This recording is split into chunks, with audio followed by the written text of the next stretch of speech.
नमस्कार, मैं मौमिता श्याम। सबसे पहले मैं ब्रह्मश्री पितामह पट्टी जी को सादर अभिनंदन करती हूँ। सभी एस्ट्रो मास्टर्स और सभी गुरुजनों को मेरा प्रणाम।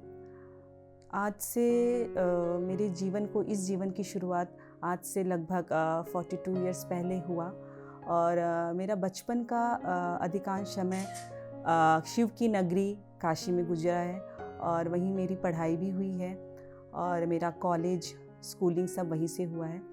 और मैं बहुत सौभाग्यशाली हूँ कि मेरा जन्म एक ऐसे परिवार में हुआ है जहाँ मैंने बचपन से ही देखा है कि मैंने अपनी माँ को, अपने पिताजी को हमेशा पूजा पाठ और भगवान के प्रति उनकी आस्था को मैंने बचपन से ही देखा है। और हमेशा हमें यही सिखाया गया है कि भगवान जो है वो सबसे ऊपर है और उन्होंने ही सृष्टि की रचना की है, इसलिए हर कण कण में भगवान बसते हैं। तो इसलिए हमेशा हर चीज़ के लिए ग्रैटिट्यूड देना चाहिए कि जो हमें अन्न मिल रहा है, जो हमें लाइफ मिला है, ये उन्हीं की देन है। इसलिए हमेशा अपने डेली रूटीन में उनको याद करो, उनकी प्रार्थना करो। तो इसी तरह से हम बड़े होते रहे हैं कि ये भी हमारी माँ ने हमेशा बोला है कि चाहे कुछ भी हो हमेशा ऑनेस्ट रहो और कितना भी लोग आपके अगेंस्ट में हो, लेकिन अपने जो ट्रू सेल्फ को कभी मत छोड़ो। और किसी भी सिचुएशन में अगर दिल से आप भगवान को याद करोगे तो आपको हेल्प करेगा और जितना आपको मिलना है, आपके नसीब में जितना होगा उतना ही मिलेगा। तो यही हमारे संस्कार रहे हैं और मैं ऐसे ही बड़े होते गए। फिर बनारस से ही मैंने अपना फैशन टेक्नोलॉजी का कोर्स किया। फिर मैं जॉब के लिए दिल्ली गई। तो जब दिल्ली में मैं गई तो मुझे बहुत ही घबराहट हुआ कि इतना बड़ा शहर, इतनी छोटी जगह से आई थी। फिर मुझे लगता था कि मैं कैसे एडजस्ट करूँगी। हर एक किसी को देख के मुझे एक अननोन सा फीलिंग होता था, डर लगता था।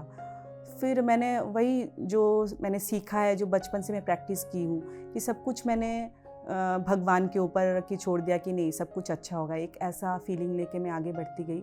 और दिल्ली में भी जब मैं जॉब करती थी, छोटी छोटी बहुत सारे प्रॉब्लम्स फेस करती थी। मुझे याद है एक बार बहुत रात हो गई थी जब मैं जॉब से अपने ऑफिस से रिटर्न हो रही थी, तो और बहुत ही बारिश हो रही थी और इट्स ऑलमोस्ट 10 बज गया था। तो मुझे वापस आना था, मुझे कोई व्हीकल नहीं मिल रहे थे और हर एक इंसान मुझे ना बहुत लग रहा था कि मुझे उनसे डर लग रहा था काफ़ी। तो मैं बहुत रोने लगी क्योंकि कोई भी नहीं था और धीरे धीरे सारे शॉप्स भी बंद होने लगे, सब कुछ बंद होने लगा। तो मुझे लगा कि अब मैं क्या करूँगी अकेले, कोई व्हीकल नहीं, कोई बस नहीं। तो फिर उस समय तभी मुझे एहसास हुआ कि नहीं, देयर इज़ समवन जो हमेशा मेरे साथ है। ऐसा मुझे तब फर्स्ट टाइम फील हुआ कि आई डोंट नो कहाँ एकदम पूरे सुनसान रास्ते में एक ऑटो वाला आया और उसने आगे से, मुझे डर लग रहा था कि मैं उससे पूछूं कि नहीं, क्योंकि as you know Delhi is not safe, ऐसा हम लोग सुनते आए, ऐसे बिलीव रहा है। तो मैं सोच रही थी कि मैं जाऊं या नहीं जाऊं। उसके पहले मैंने मेरे जो वहाँ लोकल गार्जियन हैं उनको बोला था कि प्लीज़ आप लेने आ जाओ। तो वो भी बोल रहे थे कि बहुत ज़्यादा बारिश हुई है, काफ़ी सारे रोड ब्लॉक हो रखा है, तो मे बी वो ही इज़ ट्राइंग, ऐसा उन्होंने कहा। फिर मुझे लगा कि क्या करना चाहिए। तो ऐसे एक ऑटो वाले ने मुझे पूछा, फिर पता नहीं मुझे एक ना उसमें अंदर से एक फीलिंग आया कि नहीं, इसको ना मुझे गॉड ने ही मेरे लिए भेजा है। इस तरह से मुझे एक अंदर से आया कि ये मेरे लिए आया है, शायद मुझे हेल्प करने के लिए। फिर मैं वो बैठ गई और सचमुच वो इंसान मुझे ना वो इंसान नहीं लग रहा था, वो एक एंजल की तरह मुझे लग रहा था। तो फर्स्ट टाइम मुझे उस समय फील हुआ कि नहीं, देयर इज़ समथिंग जो हमेशा हमारे साथ रहता है, जिससे हम अवेयर नहीं रहते, जो हमेशा जो आपके विल पावर के ऊपर डिपेंड करता है कि आप क्या चाहते हो। उसके बाद ऐसे ही मेरा लाइफ चलता रहा। फिर उसके बाद मेरी 2005 में मेरी शादी हो गई और फिर मैं दिल्ली से बड़ौदा आ गई। फिर मेरा बहुत ही अच्छे फैमिली में मेरी शादी हुई और हमेशा से मेरे को जैसे मैंने सोचा ना कि मेरा एक ऐसा घर होना चाहिए, मुझे वैसा ही मिला। तो ये तो मैं खैर बाद में बताऊंगी कि क्या। फिर उसके बाद फिर मेरी जब शादी एक अच्छी फैमिली में हुई, 1 साल के बाद मेरी एक डॉटर हुई। तो I was feeling very blessed कि इतना मुझे लग रहा था, कंप्लीट फील हो रहा था। फिर मेरा सेकेंड बेबी हुआ। उसके बाद जैसे होता है और भी रिस्पॉन्सिबिलिटीज़ बढ़ती गई, उनको बड़ा करना। फिर एक एक चीज़ में हमेशा ये मन में ये लगता था कि क्या मैं अच्छे से बड़ा कर रही हूँ या नहीं, अच्छे उनको संस्कार दे रही हूँ कि नहीं, ये सारी चीज़ें दिमाग में बैठती गई, या फिर मैं घर में ठीक से मैनेज कर पा रही हूँ कि नहीं। फिर ये सब करते करते मुझे लगा कि नहीं, अब मैं बहुत ज़्यादा अपने फैमिली और इसमें मैं बहुत इन्वॉल्व हो गई हूँ, मुझे और कुछ अपने लिए फिर से कुछ करना है, अपनी आइडेंटिटी फिर से जो मैं पहले जॉब करती थी, आइडेंटिटी इन द सेंस कि जॉब से रिलेटेड, तो फिर मैंने फैमिली के साथ साथ जॉब भी शुरू किया। फिर देन उसके बाद जो थोड़ी थोड़ी प्रॉब्लम जो नॉर्मली होता है कि जॉब के साथ फैमिली को एडजस्ट करना, फिर वो जो छोटे छोटे चैलेंजेस होते थे, जैसे कि जैसे मुझे कभी भी छोटे छोटे बात पे गुस्सा आ जाता था, तो मुझे याद है कभी कभी मैं मार भी देती थी उनको, उसके लिए मुझे बहुत गिल्टी भी बाद में खैर फील होता था। तो फिर मेरे मन में ये बैठने लगा कि ये इतना डिफ़िकल्ट तो नहीं है, बहुत सारे, क्योंकि हमने अपनी माँ को और सबको देखा है बच्चों को बड़े करते हुए, तो मेरे से क्यों नहीं हो रहा है। तो वो एक अपने अंदर ना अपने लगने लगता कि शायद मैं नहीं कर पा रही हूँ, एक फ़ियर और एक जो भी कह ले, एक इनसिक्योरिटी जैसे मन में बैठने लगा। फिर उसके बाद जब ट्रांसफ़र होके मैं भुवनेश्वर आई, तो उसके बाद ऐसे ही मैं एक दिन वॉक कर रही थी, तो मुझे सारिका जी से मिली, तो उनसे ही मुझे पता चला कि उनके घर में कोई 40 डेज़ का मेडिटेशन स्टार्ट होने वाला है। तो मैं सोची कि शायद देखती हूँ, क्योंकि पहले ऐसे हम लोग का सोच था ना कि मेडिटेशन ध्यान ये काफ़ी हायर लेवल का है, इसमें बहुत ज़्यादा शायद साधना की ज़रूरत पड़ती है, बहुत ज़्यादा डेडिकेशन चाहिए। तो मन में एक डाउट था कि क्या मैं कर पाऊँगी ऐसे करके। तो फिर मैंने सोचा ठीक है मैं जाती हूँ। तो फिर मैं शुरू के कुछ दिन गई, कंटिन्यू नहीं कर पाई, पर शुरू के कुछ दिन मुझे बहुत फ़ायदा हुआ, मुझे बहुत चेंज लगा, बहुत मतलब चेंज इन द सेंस बहुत अपने आप में एक शांति फील हुआ। फिर उसके बाद वो खैर 40 डेज़ का कंटिन्यू नहीं हो पाया, फिर ऐसे ही रेगुलर मैं घर पे कभी करती थी नहीं करती थी। देन जब ये लॉकडाउन शुरू हुआ उसके जस्ट पहले सारिका जी ने फिर से मतलब हमारे सोसाइटी में शुरू किया, मतलब ग्रुप मेडिटेशन काइंड ऑफ। फिर मैं वहाँ से रेगुलर की, फिर ये जूम शुरू हुआ।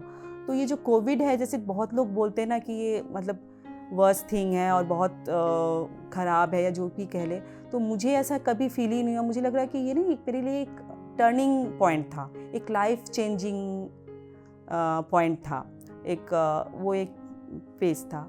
तो फिर उसके बाद जैसे जैसे जुड़ी PSSM से जुड़ी और इतने सारे लाइव सेशंस हुए, फिर मैंने देखा कि मतलब कितना वास्ट है कि हम जो देख रहे हैं बाहर दुनिया, जो हमारा यूनिवर्स दिख रहा है, जो हम जान रहे हैं बचपन से, वो सिर्फ 10% ही है और कितना कुछ जानना बाकी है। जब PSSM से मैं जुड़ी, एक एक लाइव सेशन बड़े बड़े मास्टर्स के साथ हम लोगों ने जब लाइव सेशन किया, स्वाध्याय किया, और सबसे बड़ी बात जब एक एक लोगों का जब एक्सपीरियंस सुना, तो लगा कि सही में हम कोई अनोखे नहीं है जो हमारे साथ ये प्रॉब्लम्स या ये चैलेंजेस आ रहे हैं, ये बहुत नॉर्मल चीज़ें हैं।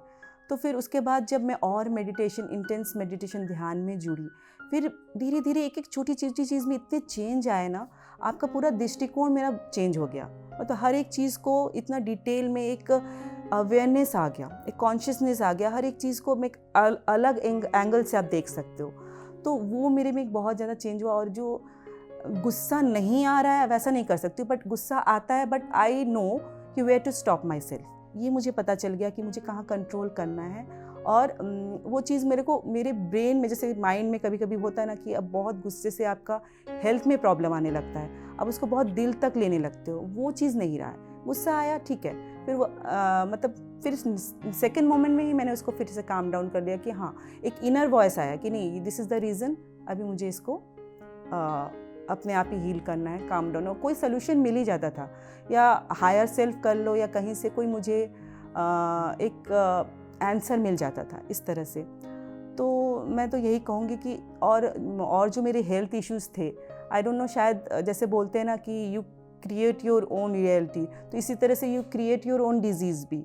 तो जो भी सर्वाइकल पेन या माइग्रेन का प्रॉब्लम था, तो जब मैं इसमें और जुड़ी PSSM से, तो मुझे जब सेशंस वगैरह अटेंड किए और जब लोगों का विजडम सुना, तो मुझे लगा कि नहीं, ये हमारे अंदर का ही किया हुआ है, कोई बाहर जो फिज़िकल प्रॉब्लम है, ये अपने अंदर का ही जो हमारे वाइसेस है इसकी वजह से ही हो रहे हैं। तो फिर धीरे धीरे जब मैंने उस पर चेक किया, उस पर वर्क करना शुरू किया, तो धीरे धीरे मेरा वो माइग्रेन और सर्वाइकल का प्रॉब्लम भी धीरे धीरे एकदम ही ठीक हो गया, अभी बिल्कुल नहीं है। और ऐसे डे टू डे लाइफ में जो भी प्रॉब्लम्स होते हैं, जैसे पेन हुआ या पेट से रिलेटेड, वो जैसे लगता है कि अपने आप ही हील कर सकते हैं ना। जैसे बोलते हैं ना कि एनिमल्स में एक पावर होता है वो कैसे हील करते।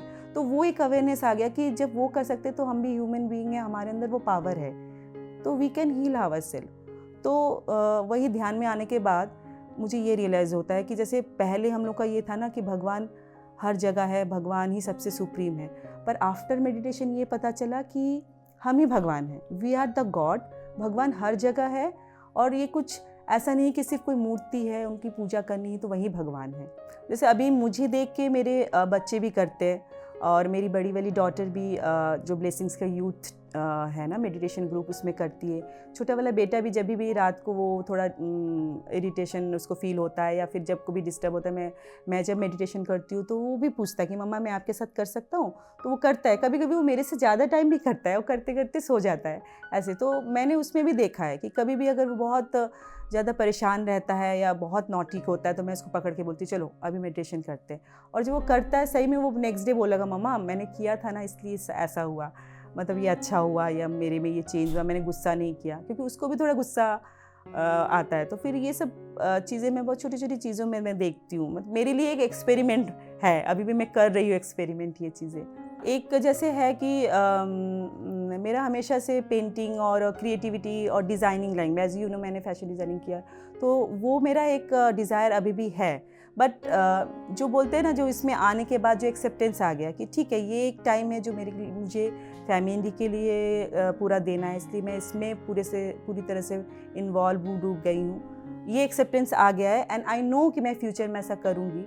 तो ये एक डिज़ायर मेरे अंदर है कि कहीं से मैं वो जो मेरे अंदर जो क्रिएटिविटी है उसको लाइफ में कहीं कुछ आगे कर सकूं। एंड देन फिर मुझे कभी कभी एक विजुअलाइज होता है कि जैसे मेडिटेशन सीख रही हूँ, एज मैं अभी फ़िलहाल मैं एक प्री प्राइमरी स्कूल की मैं टीचर हूँ, तो मैं छोटे छोटे बच्चों को जैसे पढ़ाती हूँ, तो मुझे लगता है कि जो आज का एजुकेशन सिस्टम है इसमें कुछ चेंजेस होना चाहिए। जैसे पढ़ाई और थियोरेटिकल पढ़ाई तो सब कुछ होता है, पर हॉलिस्टिक डेवलपमेंट नहीं हो रहा है। तो मुझे वही अभी फील होता है कि काश मतलब ऐसा कुछ मैं कर सकूं कि जो इनका जो एजुकेशन सिस्टम में मैं इस मेडिटेशन और ये जो विजडम शेयरिंग, ये बच्चों में छोटे से ही बचपन से एक हॉलिस्टिक डेवलपमेंट हो कि वो नेचर के साथ कैसे जुड़े और फिर कैसे अपने आप अपने सांसों के साथ, जैसे छोटे बच्चों के उसके एज के अकॉर्डिंग जैसे भी हो सके, मतलब वो एक मैं चाहती हूँ कि ऐसा कुछ एक इंस्टीट्यूट हो जहाँ पे एजुकेशन के साथ साथ ये भी हो। तो मेरा ये भी एक ड्रीम है कि अगर मैं ध्यान कर रही हूँ तो मैं अपने बच्चों के जो स्कूल में बच्चे उनके साथ, हालांकि मैं अभी जब भी क्लासेस करती हूँ तो बच्चों के सामने मैं ऐसे ही बोलती हूँ जस्ट क्लोज योर आइज़, तो वो बैठते हैं। सरप्राइजिंगली वो 1 मिनट भी हो आइज़ क्लोज करके बैठते हैं। मैं ओम कराती हूँ कुछ भी तो वो करते हैं। तो मुझे लगता है कि जब इतने छोटे नर्सरी और प्ले के बच्चे जब कर सकते हैं तो वो बचपन से ही अगर करे तो उनमें बहुत और भी ज़्यादा डेवलपमेंट होगा और एक नया मतलब यूनिवर्स एकदम चेंज एक हो सकता है, हम ला सकते हैं। तो ऐसा मेरे मन में एक है जो पर्पस है। अंत में मैं यही कहना चाहूँगी कि ध्यान करिए और अपने आसपास सभी को ध्यान सिखाइए और अपने आप से जुड़िए और अपने आप में और अपने आसपास में बदलाव लाइए। धन्यवाद।